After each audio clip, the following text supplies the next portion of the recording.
시청자 여러분 안녕하십니까. 헬로 이슈토크 시작합니다. 아파트 시장이 혼란스럽습니다. 한쪽에서는 영끌 수요가 늘면서 가계빚이 역대 최대 기록을 세우는가 하면 다른 한쪽에서는 매수세가 주춤하고 있어 매물이 늘었다는 소리가 들립니다. 이런 가운데 건설사 부도를 우려한 9월 위기설이 돌고 있습니다. 정부는 이달 안으로 부동산 공급 대책을 예고했는데요. 여전히 부동산 집값 바닥론과 하락론은 팽팽히 맞서고 있습니다. 방향성을 찾기 힘든 부동산 시장, 주의 깊게 봐야 할 점은 무엇인지 오늘 이야기해 보겠습니다. 함께할 두 분 소개합니다. 하정민 건국대학교 미래지식교육원 겸임교수, 또 김인만 부동산경제연구소장 나오셨습니다. 안녕하십니까? 안녕하세요. 안녕하세요. 네. 자, 이 부동산 소식이 끊이지 않고 있습니다. 두 분 다시 모시게 됐는데 일단 최근 수도권 부동산 시장 추세부터 좀 살펴보고 시작하겠습니다. 최근 통계를 보면은요, 분위기가 괜찮습니다. 1월 대비 꾸준히 회복세를 보이고 있고요.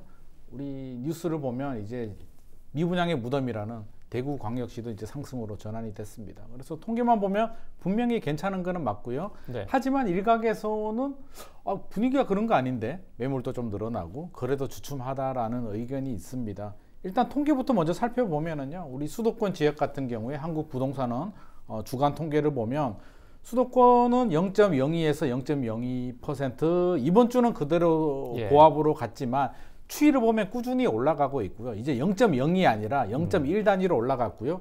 인천광역시도 입주 물량이 많다, 어렵다, 이런 이야기가 많았는데 0.08%까지 올라갔습니다. 아마 조만간에 제가 볼 때는 0.1% 단위로 올라갈 것 같고요. 인천 또 지역별로 좀 살펴보면 이게 모든 지역이, 우리 통계는 통계잖아요. 모든 지역이 똑같이 0.08% 올라가는 건 아니고 지역별로 보면은요, 동구나 계양구는 좀 하락세를 유지하고 있는 반면에 우리 영종도가 있는 중구, 운서동이나 송도가 있는 연수구, 논현동이 있는 남동구 쪽은 상승폭이 굉장히 큽니다. 연수구는 0.14%고요. 중구는 0.26%. 그러니까 인프라가 잘 갖춰져 있고 교통망이 좋은 인기 지역들 위주로 상승을 주도하고 있는 상황입니다. 자, 이렇게 상승했었고 또 거래량도 있었는데 3분기 접어들면서 인천이 조금 줄어들었어요, 거래량이. 네, 물론 서울도 매매량이 좀 줄어들고 있는다는 얘기가 있고, 자, 어떻게 보는 거죠?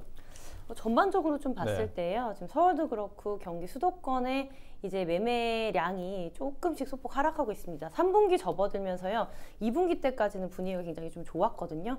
그렇지만 지금은 조금 많이 줄어들고 있다라고 좀 보여지고요. 특히 이제 최고가로 되는 거래량을 보면은 서울 같은 경우에는 이제 72% 지난달 기록했지만 지금은 60%대로 약 10% 정도 하락을 했습니다. 인천 지역 같은 경우에도 64%에서 55%로 최고가 대비 거래량이 조금씩 하락하고 있는 모습은 맞습니다. 일부 지역 같은 경우에는 이제 가격이 상승되면서 거래량이라든지 매물의 소화가 좀 잘 되고 있는 반면에 전반적인 지역을 조금 놓고 평균적으로 봤을 때는 약간 2분기보다 좀 힘이 딸리지 않나라고 생각이 되고요.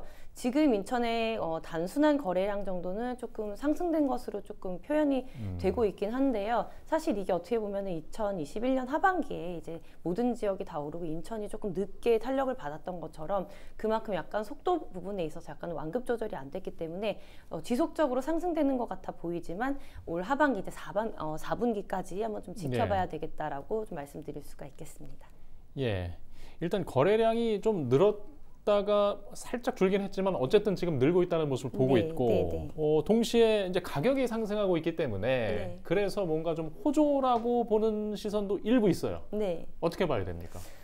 이게 아까 이제 소장님이 지역별 분석을 해주신 것처럼 인천 지역 내에서도요, 잘 되는 지역들이 있었고 또 그 성적표에 좀 기준에 좀 못 미치는 지역들이 있었습니다. 게다가 지금 봤을 때에는 이제 급매물 같은 경우가 굉장히 많이 소진이 됐었거든요. 다시 송도라든지 청라가 이제 10억 클럽을 다시 회복을 하고 있고요. 매매가가 받쳐주는 지역들은 좀 괜찮지만요, 좀 길게 봤을 때요, 아무래도 지금 이제 하반기에 대기 물량 9월달 되면은 이제 입주 물량이라든지 분양 물량들이 굉장히 많아지잖아요. 이런 물량들을 좀 봤을 때 인천만 해도 이제 8월달, 이제 9월달 보면은 2,000 가구 넘게 물량이 예정돼 있습니다. 게다가 조금 더 위험하게 리스크 있게 조금 볼 수 있는 부분이요, 이 후분양의 물건들이 또 있습니다. 이런 것들은 또 악성 미분양이라든지 이렇게 이어질 가능성이 있고, 인천 지역 같은 경우에는 지금까지는 분위기가 좋아서 급매물이 소진은 됐었으나 향후에 이제 우리가 걱정하고 있는 공급량이 조금 많다라는 게 조금 문제가 될 것 같습니다. 게다가 이제 아직 금리라든지 이런 부분이 어떻게 될지 모르고, 인천 지역 같은 경우에는 전세가라든지 임대가가 사실은 서울이랑 세종시 못지않게 많이 지금 하락을 하고 있습니다. 그래서 이제 상반기 지나고 하반기에, 그리고 내년 상반기에 전세 물건이 만기되는 그런 시점에 임대가의 영향도 좀 시장에 굉장히 많이 영향을 좀 끼칠 것 같다라고 말씀드릴 수가 있겠습니다. 네. 지금 이제 부동산 추세 시장 이야기를 좀 시작을 했고, 지금 이제 뉴스 중에 상단에 다시 나오는 게 걱정되는 게 이제 뭐 연끌에 대한 이야기가 조금씩 맞습니다. 다시 나오고 있고, 네네네. 또 정부에서는 주택 공급 대책을 시급히 내놔야 된다는 이야기를 하고 있고, 자, 이 정도면 또 방향성을 더 얘기해 봐야 할 것 같아요. 자, 확실히 바닥이라고 할 수 없는 거죠?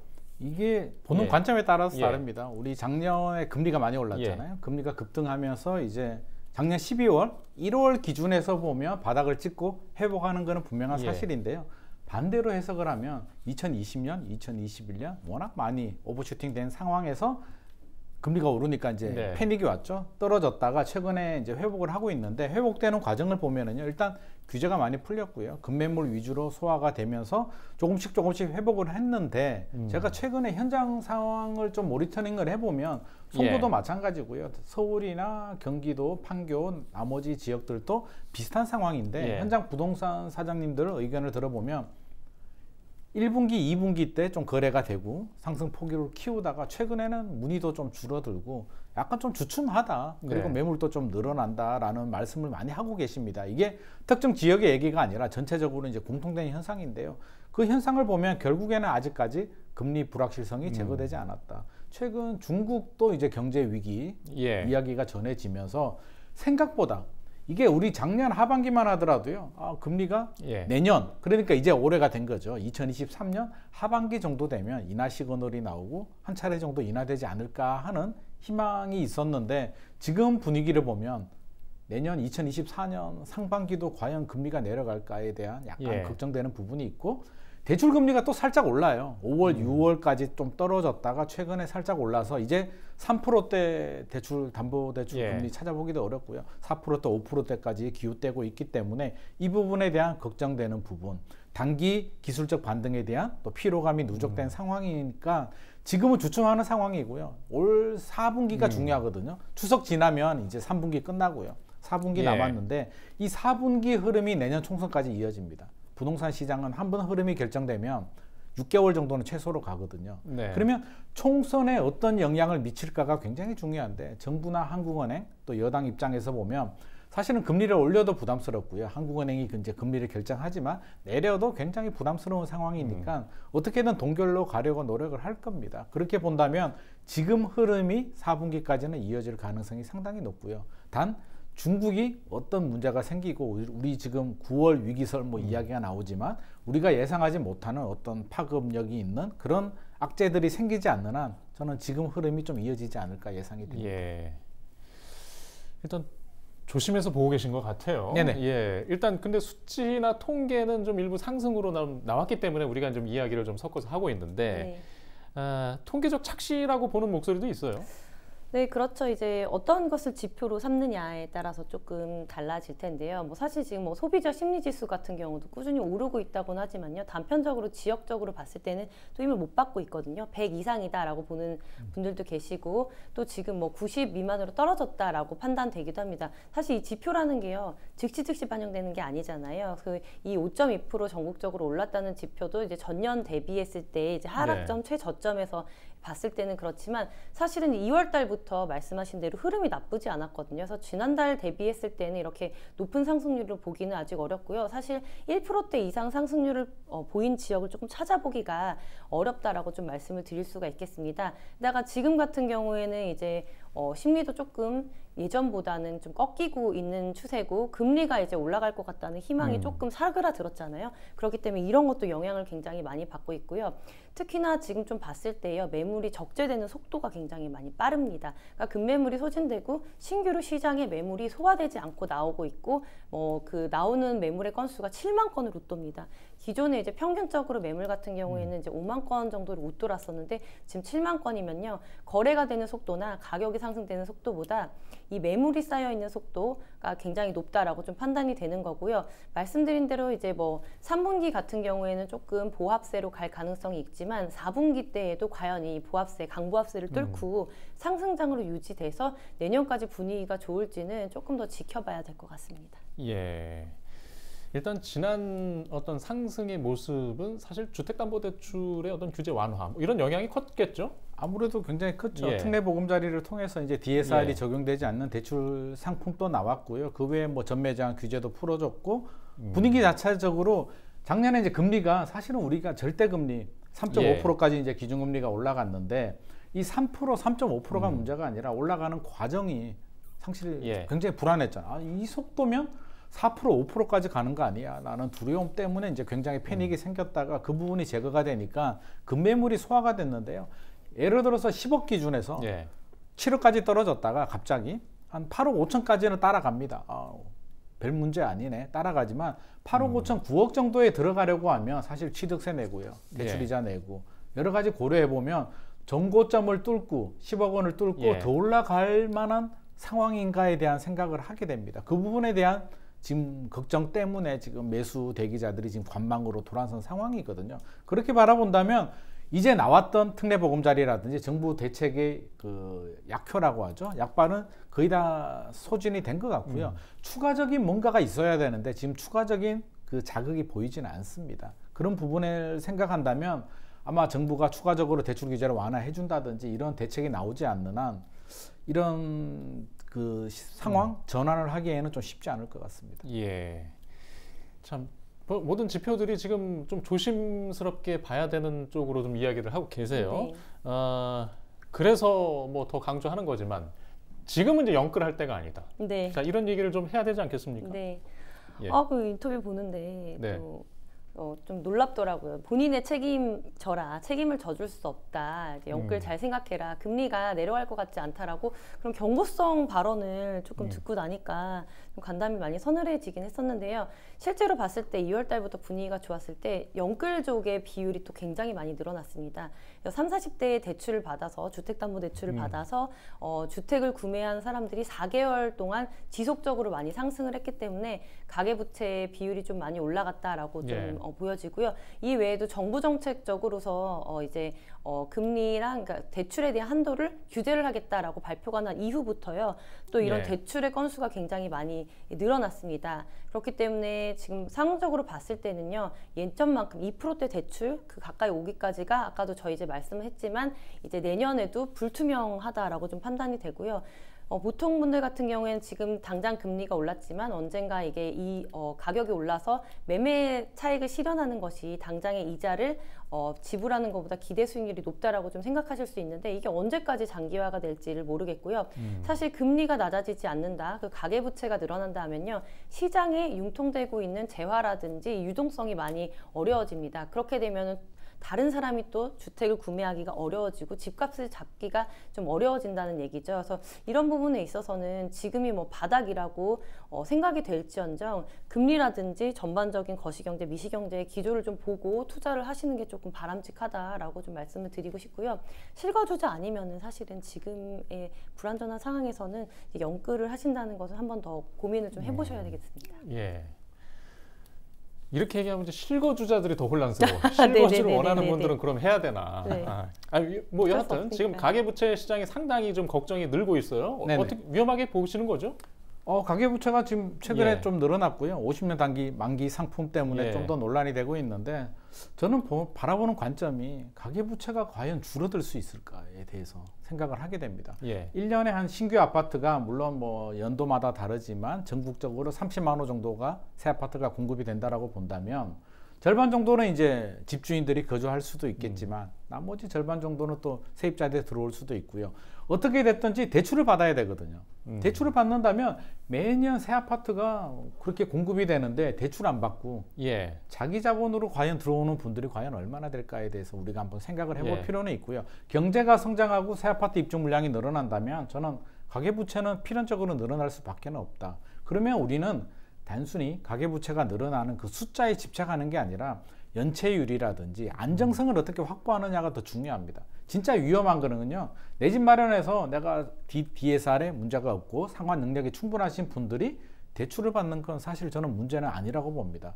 안전자산이 부동산을 네. 담보로 잡고 있는데 문제는 사업을 하시거나 자영업자 같은 분들이 사업 운영 자금을 위해서 대출을 받아서 사용을 해버리거나 연끌을 하는데 자금이 부족하니까 신용대출과 여러 가지를 받아서 예. 무리한 투자를 하시는 분들이 혹시라도 집값이 떨어지게 되면 지금이 여기서 계속 상승한다라고 우리가 보장할 수는 없는 거잖아요.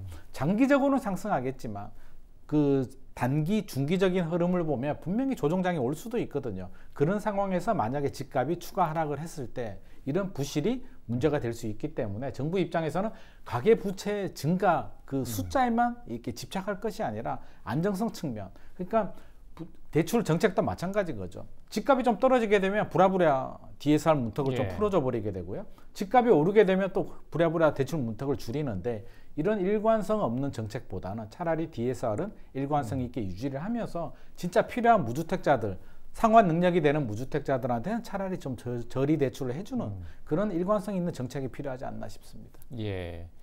지금 이제 대출 중에 그 50년 대출, 네. 이제 이게 굉장히 큰 영향을 미쳤었는데 이것도 좀 손을 다시 대야 되지 않는가? 라는 우려가 있거든요. 사실 50년 만기 대출도요. 꺼낸 사람이 정부거든요. 예. 국민들이 원한 것도 아니고요. 50년 만기 대출이 이제 왜 인기를 끌었냐면 우리 10년 전만 하더라도 만기 일시 상환이라는 대출을 많이 활용을 했습니다. 예. 이자만 내다가 이제 거치만 하다가 나중에 집을 팔게 되면 한꺼번에 대출을 상환하는 방식인데요. 지금도 여전히 유효합니다. 유효한데 예. 정부가 가계부채 관리라는 명목 하에서 이제 만기 일시 상환은 맞고요. 원리금이나 원금 균등 상환. 그러니까 원금과 이자를 같이 내도록 바꿨단 말이에요. 부담스럽죠. 이자도 내야 되고 원금도 내야 되니까 아무래도 부담도 되고요. 상환 능력이 월 상환액이 커지다 보니까 이제 DSR 한도가 줄어듭니다. 대출 한도가 줄어들기 때문에 최근에 올 1월에 이제 집값 떨어지고 여러 가지 문제가 되니까 정부가 예. 50년 만기라는 상품을 통해서 조금 더 상환 능력을 좀 완화시켜 준 거죠. 그러다 예. 보니까 갑자기 늘어납니다. 7월 말부터 아마 시행이 됐는데 7월 초부터 시행이 됐는데 이게 1조 넘어서 지금 2조가 넘었거든요. 50년 만기 상품이 굉장히 과열이 되고 주택시장이 다시 통계가 올라가는 통계가 나오니까 정부 입장에서는 다시 또 규제를 하게 되고요. 나이 제한을 한다. 일부 예. 은행에서는 알아서 대출을 막아버리는 이런 혼란이 생기는데 이런 혼란은 저는 바람직하지 않다라고 보고요. 차라리 이렇게 해줄 바에는 만기 일시 상환 방식을 살려주는 게 맞다. 그래서 50년 만기 상품도 똑같은 맥락인데 이런 일관성 없는 정책이 오히려 시장에 혼란을 준다. 차라리 50년 만기가 필요하면은 그대로 유지를 하되 보완을 해야지 이게 좀 과열이 되고 문제가 된다고 해서 이렇게 막아버리거나 하는 건 바람직하지 않다는 입장입니다. 알겠습니다. 하 교수님, 지금 이제 9월 위기설, 네. 지금 이제 PF 대출 연체를 우려한 건설사들의 상황까지 네. 지금 우리가 봐야 되는데 네. 공급이 쉽지 않겠죠? 그렇죠. 지금 네. 부동산 시장이 하락세인데 건설사들이 쉽사리 뛰어들지 못하고요. 9월달 위기설이 사실은 뭐 6개월 전부터 굉장히 심각했습니다. 왜냐하면 9월달 작년 이제 레고랜드 사태가 터지면서 PF가 전면 중지가 됐는데요. 보통 연장을 6개월 단위, 1년 단위로 했습니다. 그렇기 때문에 이제 6월달 한번 고비였고요. 3월달, 6월달 그리고 이제 9월달에 다시 한번 고비가 찾아왔는데 사실은 뭐 정부에서는 이제 PF 위기설, 그 9월 위기설은 없다라고 일침을 놓기도 하고 그 PF 대주단과 협약을 맺어가지고 뭐 1조 원 상당의 기금이라든지 이런 것을 좀 이용할 수 있기는 했지만요. 사실 건설사 입장에서 봤을 때 분양 시장이 안 좋아요. 보통 아파트나 지산이나 오피스텔 같은 경우에는 이 쉽사리 건설사들도 솔직히 뭐 중소형뿐만 아니라 지방에도 이제 자금력 있는 건설사들도 지금 시장에서는 뛰어들기가 굉장히 어렵고요. 마찬가지로 지금 뭐 주식시장도 안 좋고 금융시장이 전반적으로 안 좋기 때문에 증권사에서도 이것을 뭐 담보로 또 은행 같은 경우에도 뱅크런의 대규모 사태라든지 이런 것을 앞두고 있다라는 조짐이 있기 때문에 이게 쉽지는 않을 것 같습니다. 어떻게 보면은 이제 가계부채만큼 이제 PF 시장이 어려워지고 향후 이제 2, 3년 뒤에 공급에도 굉장히 많이 차질이 있으면서 전반적 부동산 시장에 어떤 리스크를 조금 주고 있다라고 말씀드릴 수가 있겠습니다. 예, 일단 시간 관계상 오늘은 좀 여기까지 좀 이야기를 나눠야 될 것 같고요. 계속 좀 살펴봐야 될 것 같습니다. 두 분 말씀 고맙습니다. 이 스토크 여기서 마치겠습니다. 시청해주신 여러분 고맙습니다.